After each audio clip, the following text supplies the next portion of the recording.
Halo sahabat, selamat datang di channel Nisa Audio Official. Jangan lupa setelah menonton, klik like, komen, dan subscribe ya. Terima kasih. Dengan langkah gontai, Anissa masih saja menyelusuri jalanan ibu kota. Di bawah sengatan teriknya matahari, tak menyurutkan langkahnya untuk terus berusaha mencari pekerjaan.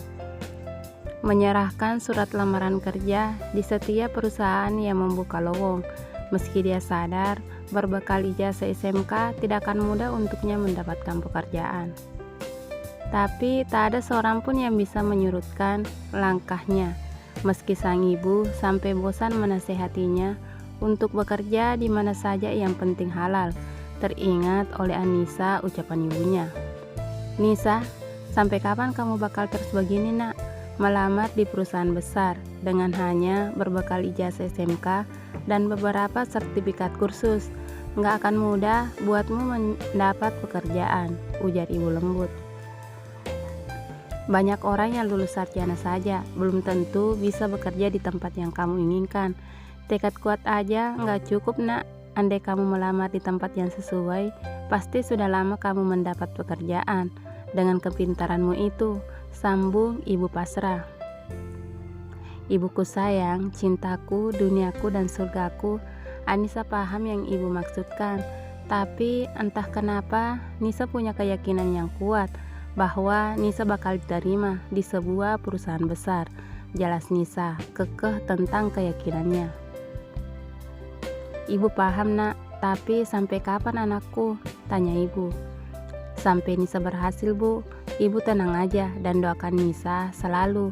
Dengan doa ibu, Nisa yakin semua yang mustahil akan terjadi. Percayalah bu," Nisa meyakinkan ibunya. "Ya udahlah nak, terserah kamu aja." Akhirnya ibu pasrah. Tanpa terasa, lamunannya sudah membawanya ke depan sebuah gedung perkantoran besar yang dia sendiri belum tahu nama dan bidang perusahaan di gedung itu.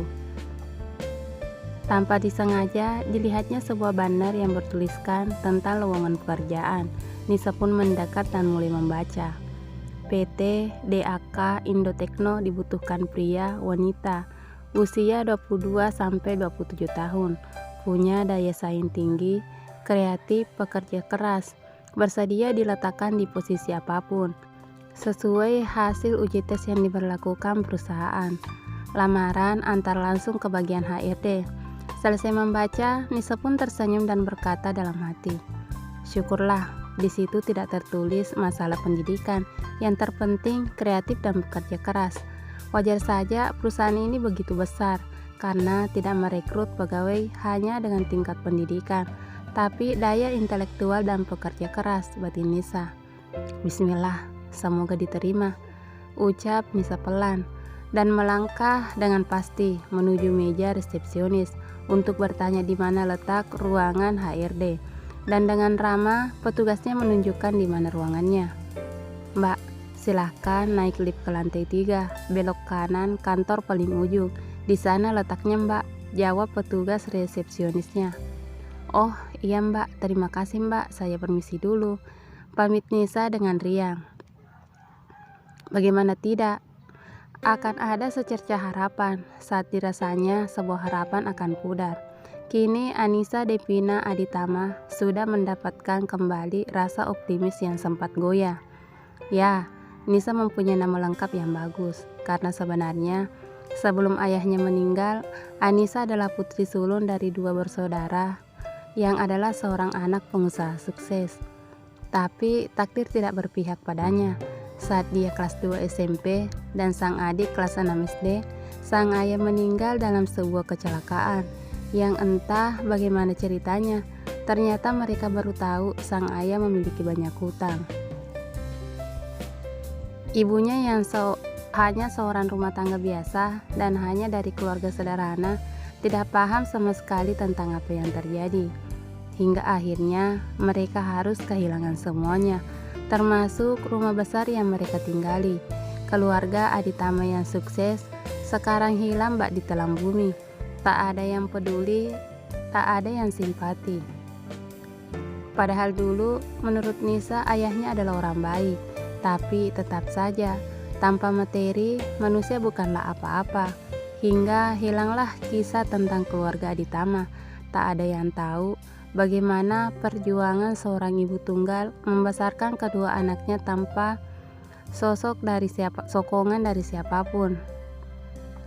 Karena ibunya adalah orang yang berpendirian, beliau tidak akan meminta bantuan pada siapapun saat dia merasa dia masih bisa berusaha dengan kedua tangannya.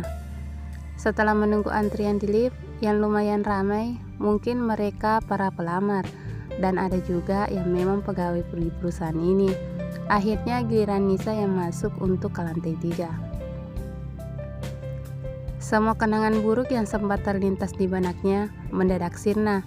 Dia tidak ingin perasaan pribadinya mempengaruhi proses lamaran pekerjaannya. Dengan senyum lebar menyapa para pelamar lainnya, Nisa duduk dengan kemantapan hatinya. Tidak ada rasa goyah di hatinya melihat para pelamar lain yang semuanya terlihat elegan. Mungkin mereka semua rata-rata sarjana, menilik dari penampilan dan kedewasaan mereka, tapi aku harus yakin aku mempunyai kemampuan bersaing dengan mereka, ucap Nisa dalam hati, memberi dirinya sendiri semangat.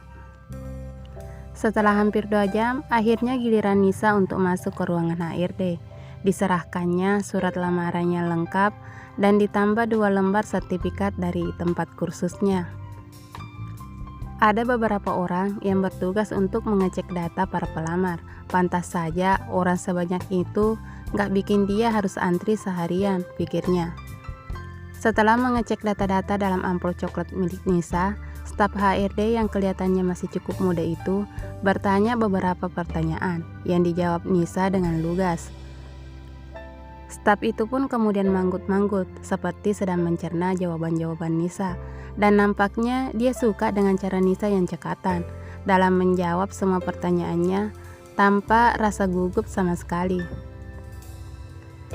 Baiklah Mbak Anissa, sekarang surat lamaran Mbak kami terima, tetapi saya mesti melaporkan dulu pada kepala bagian HRD.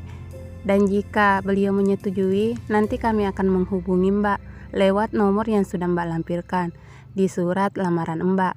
Sekarang Mbak bisa kembali dahulu. Jelas staf HRD itu panjang lebar.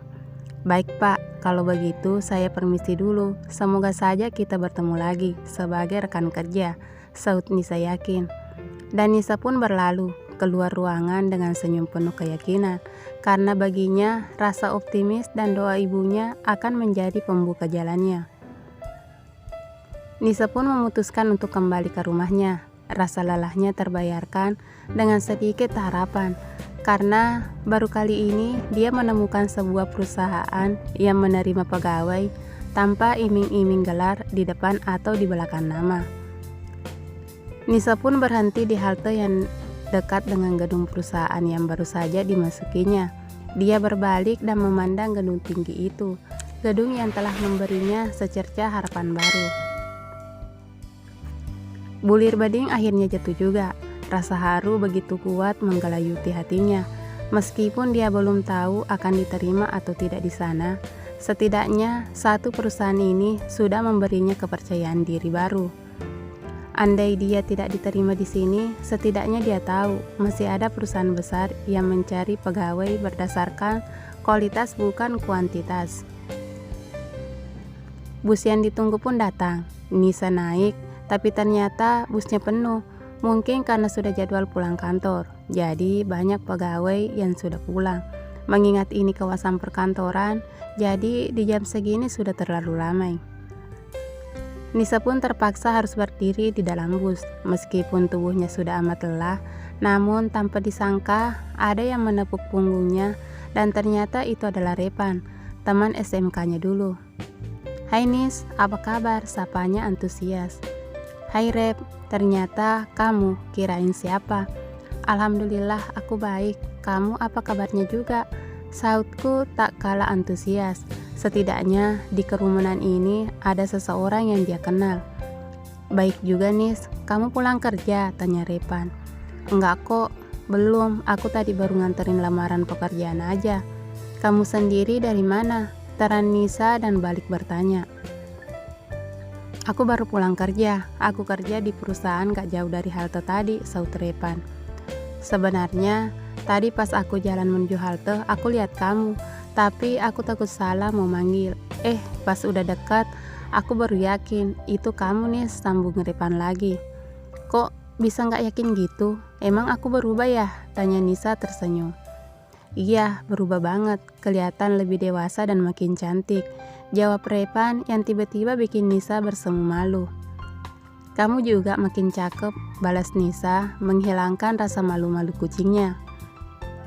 Rumahmu masih yang lama, Nis? Tanya Repan. Bentar Rep, itu ada kursi kosong, kita duduk di sana yuk. Aku lelah seharian udah berdiri, ajak Nisa sambil menunjuk kursi yang kosong. Ternyata sudah banyak penumpang yang turun. Ayo, jawab Repan sambil mengikuti Nisa. Iya, apa tadi kamu nanya rumahku kan? Iya, masih yang lama. Emang mau kemana lagi? Itu satu-satunya tempat yang kami miliki, saut Nisa setelah menyandarkan tubuh lelahnya. Oh gitu ya, baguslah, kapan-kapan boleh main? Repan bertanya penuh harap. Iyalah, boleh, sejak kita lulus kamu gak pernah lagi main ke rumah, jawab Nisa sambil tersenyum. Iya maaf, soalnya aku harus kuliah di luar kota sambil nemenin nenekku di sana, jelas Repan. Ya udah, santai aja, gak usah tegang gitu, goda Nisa melihat wajah Repan berubah sendu. Oh iya, boleh minta nomor HP-mu? Tanya Repan seraya mengeluarkan HP-nya. Nisa pun menyebutkan nomor HP-nya yang langsung di-miss-call oleh Repan. Itu nomorku, kamu save ya Nis, biar bisa kontek-kontekan, ujar Repan. Oke deh Rep. Oh iya, itu halteku, aku turun ya, tunjuk Nisa seraya berdiri. Iya Nis, hati-hati, yang disambut senyuman oleh Nisa dan melambaikan tangannya pada Repan.